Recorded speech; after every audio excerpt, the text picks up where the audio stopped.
Mad, bro?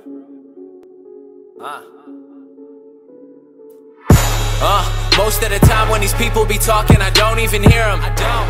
They talk, but I do not hear shit when I'm near them. I swear to God that I came up, same stuff, never changed up. Taking shots, get your aim up. Wanna play, get your game up. And I see you hating, so you know I gotta ask. You mad, bro?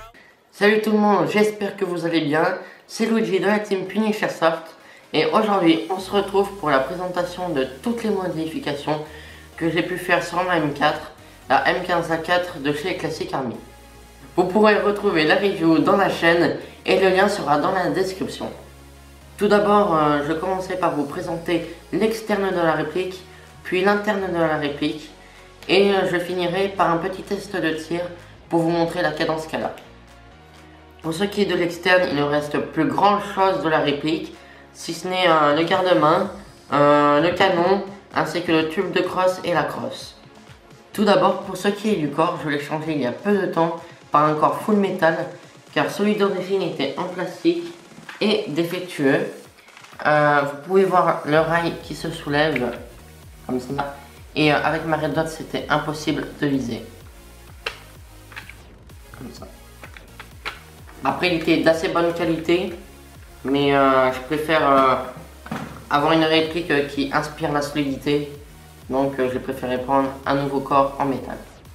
Pour rester sur le corps, c'est un corps full métal de chez PJ que j'ai acheté sur Taiwan Gun pour une valeur de 60 € et des poussières.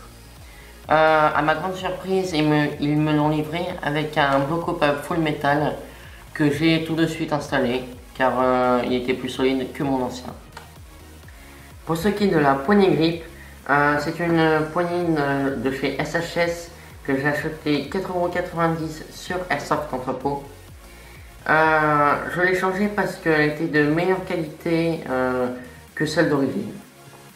J'ai équipé ma réplique une Red Dot de chez GP de couleur tan parce que j'envisage de faire un pen job.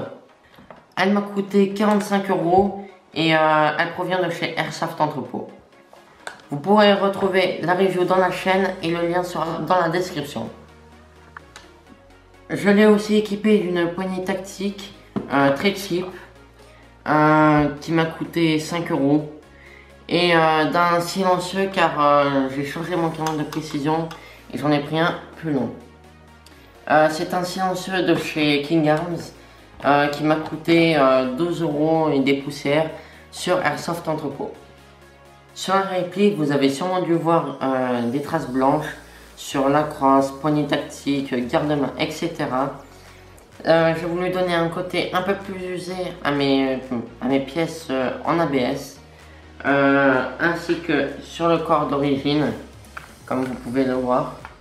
Ça donne un côté un peu plus métallique à la réplique et du coup plus costaud.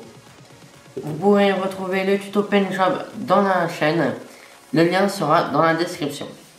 On en a fini pour ce qui est des modifications externes, maintenant passons aux modifications internes. Pour ce qui est de l'interne, il n'y a plus aucune pièce d'origine, j'ai tout changé. J'ai commencé par la gearbox, donc comme vous pouvez le voir par la trappe d'éjection. Je l'ai changé par une gearbox ATEM, donc Amatsumaru, désolé, que j'ai acheté sur Airsoft Entrepôt pour la valeur de 80 €. Je l'ai changé car celle d'origine s'était fendue en deux et donc je ne pouvais plus faire de partie avec. Pour ce qui est du moteur, j'ai changé donc le moteur d'origine qui est celui-ci, c'est un moteur très cheap. Je l'ai changé par un moteur SHS qui m'a coûté 13,90 € et que j'ai acheté sur Airsoft Entrepôt. C'est un moteur standard et il me permet d'avoir une meilleure réactivité que celui d'origine. Malgré son prix, il a de meilleures performances qu'un moteur Turbo 3000 de chez ICS. Pour ce qui est du bloc up, je l'ai changé deux fois.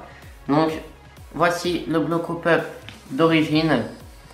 La première fois, je l'ai changé par ce bloc up là, qui est de très bonne qualité.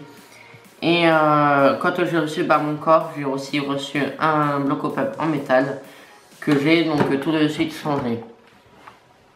Donc il est là. Ce bloc au peuple a d'aussi bonnes performances que celui en métal. J'ai préféré le changer car celui en métal donc est plus solide puisque celui-ci est en ABS. La review est dans la chaîne et le lien sera dans la description. Pour ce qui est du joint au peuple, je l'ai changé par un Tokyo Marui qui fait très bien son taf. Pour ce qui est de la dernière pièce que j'ai changé, c'est le canon de précision. C'est un canon de précision de 45 cm au lieu de 37 cm. C'est un 6.02 de la marque Amatsuharu que j'ai acheté sur Airsoft Entrepôt pour la valeur de 20 €. Avec ce joint au peuple et ce canon de précision, j'arrive à atteindre les 55 mètres de portée environ avec un ressort M90. Et enfin, pour ce qui est de la batterie, je l'ai changé par une batterie 1600 mAh 9,6 volts au lieu d'une batterie 1400 mAh 8,4 volts. J'en ai fini pour ce qui est des modifications internes et externes de la réplique. Je vous laisse avec un petit test de tir pour la réactivité de celle-ci.